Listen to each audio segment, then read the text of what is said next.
the crooked Cook County State's attorney saved Jussie Smollett from taking legal responsibility for his hate crime hoax, but the entertainment community is making damn sure he suffers career consequences. Jussie Smollett undoubtedly assumed he would be inoculated from ridicule no matter what he did since, in the Sacred Cow department, his identity is a quadruple threat: black, gay, a leftist, a Trump hater. This means that under normal circumstances, there isn't anything he could not get away with, that every terrible thing he did would actually increase his standing within the Hollywood community. Just look at Alec Baldwin, Kathy Griffin, James Gunn, and Jake Tapper. Smollett's hate hoax, however, is a bridge too far, even for Hollywood, and thus far he's been held up for public ridicule and eviscerated by Saturday Night Live, Chris Rock, and Tracy Morgan, and Jimmy Fallon. Think about that.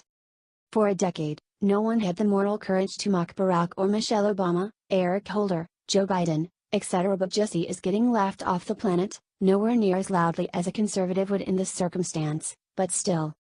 And this is not a small deal, because what it means is that the very small and very tight world of showbiz is writing him off, casting him out, voting him off the island. There are even serious rumblings Smollett will be fired from his hit TV series Empire, which would be a devastating blow for a 36-year-old so desperate for fame and fortune he manufactured a ludicrous but potentially dangerous hate crime against himself. Empire producers might have no choice but to fire Smollett. Since his hate hoax was exposed, ratings for the aging series have bottomed out. This ratings crash also directly reflects on Smollett since he stars in these episodes. The producers did not remove him until recently, which means his toxic appearance will remain until the season's final 2 or 3 episodes. Another factor in Fox's decision will be public opinion, and when you have SNL and Chris Rock telling the world Smollett is a joke who doesn't deserve respect, the writing is on the wall. But Smollett is a joke, a walking punchline, a circus clown who has destroyed his public persona unlike anyone since O.J. Simpson. Worse still, in the process of making a public fool of himself, he did something everyone agrees is beyond contempt. In the middle of a freezing Chicago night, Smollett claimed he was assaulted by 2 white Trump supporters who wore Make America Great Again hats, poured bleach on his black skin, wrapped a noose around his neck, and screamed "This is MAGA country." It also appears as though Smollett planned on having this hoax recorded on a surveillance camera.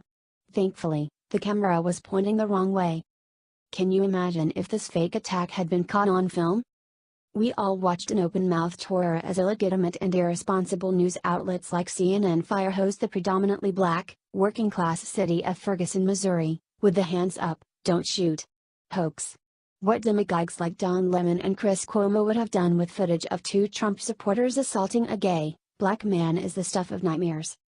And let's not forget that Smollett is currently standing by his ridiculous story, which means he is hanging 2 innocent black men out to dry.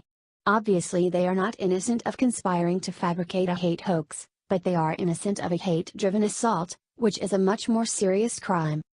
So what we have here is a man willing to risk delivering the horrors of Ferguson to Chicago just so he can enhance his public profile and assume the role of a living martyr by framing supporters of President Trump. Monstrous behavior. Evil.